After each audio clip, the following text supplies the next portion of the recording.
You may have heard before that we store our emotions inside our physical body. I am a firm believer of this concept. And one of the places that we tend to hold our emotions is inside of our hips. There are a lot of different reasons for that. Part of it is the hip flexor or the psoas muscle is our fight or flight muscle. So that is kind of where we hold our anxiety or our stress.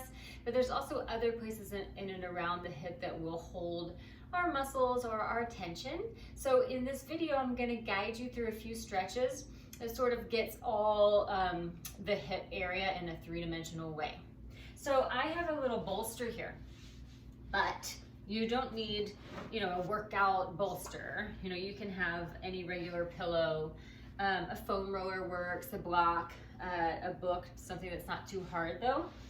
Anything that gets your pelvis a little bit higher than the rest of your body when you lie on your back. So you place that bolster or pillow, whatever it is, under your pelvis, and then you first make sure that your hip points are in line with each other, that you're in as much of a neutral spine as you can be, and your upper body is nice and relaxed. Now from here, stretch your left leg long on the floor, and you should feel that stretching the front of the hip around the hip flexor area, and then pull your right knee in towards your chest. Now if you don't have flexible hamstrings, you may need a band wrapped around your, or a belt or something. A towel even works, wrapped around your thigh just to pull your leg close towards your chest. And now here, you really reach through that left leg, and as you breathe, imagine sending your breath into the left side of your rib cage, and pretend that your left leg actually begins inside your rib cage. So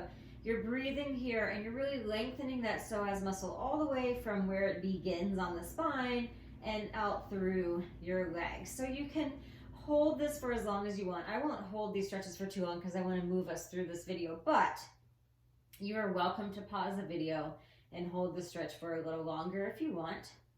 And then to switch, place your right foot down, drag your left foot in, stretch your right leg out long on the floor, and then pull your left knee in. Same thing here, really reaching through that right leg. Now this time, breathing into the right ribs, and imagine your right leg begins inside your rib cage.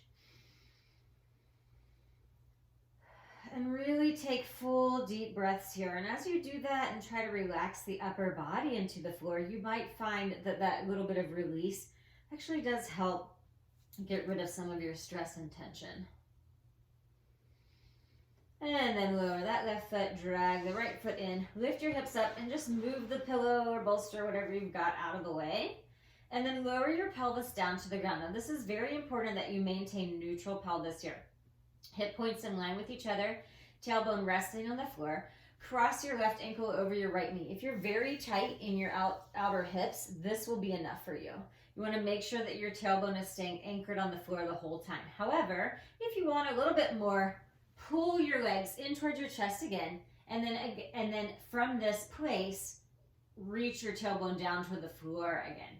And now if you need a towel, a belt, something to hold onto your legs, that's fine too. It depends on your flexibility. And breathe here. You'll feel this opening of that left outside hip.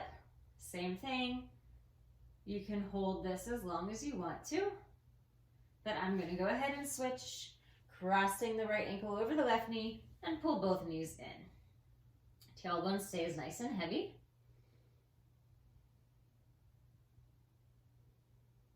And breathing here. Really make sure you're pressing the tailbone down into the floor. That's how you get the most out of the stretch and in the correct place. And then release that stretch. Now from here, stretch your right leg long, pull your left knee in towards your chest again, as if you're going into that hip flexor stretch. But this time, we're just going to open that left knee out to the side and stretch the inner thigh a little bit. So here, my pelvis needs to stay in neutral, so I want to keep my right hip anchored down into the floor, and then breathe again. Every time you breathe into the rib cage, into the belly, and then bringing that leg back in, and you can even use your hand to draw small circles of the thigh bone in the hip socket. And make sure you take those circles in both directions. Just loosening up the hip here as much as you can. And then lower that left leg, pull the right knee in, and open the right knee out to the side. Just feel that inner thigh stretch, breathing here. Relaxing, breathing, letting go a little. And then bring the knee in and circle.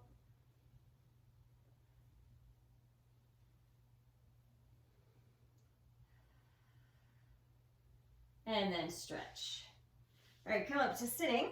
We'll do a little butterfly stretch. So you try to place the soles of your feet together. I'll do this on the diagonal so you can see. Soles of the feet together, holding onto your ankles. And now sitting up nice and tall and then lean forward. So we don't want to round here in the upper back. So if I'm doing this, I'm not really doing anything for my hips. I'm just going into my back. So I stretch and I reach and I go as far as I can, breathing.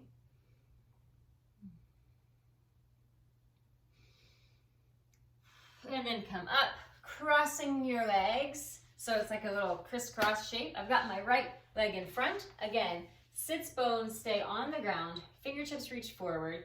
Reaching that back nice and tall. Inhale, and then exhale, fold it forward and breathe here.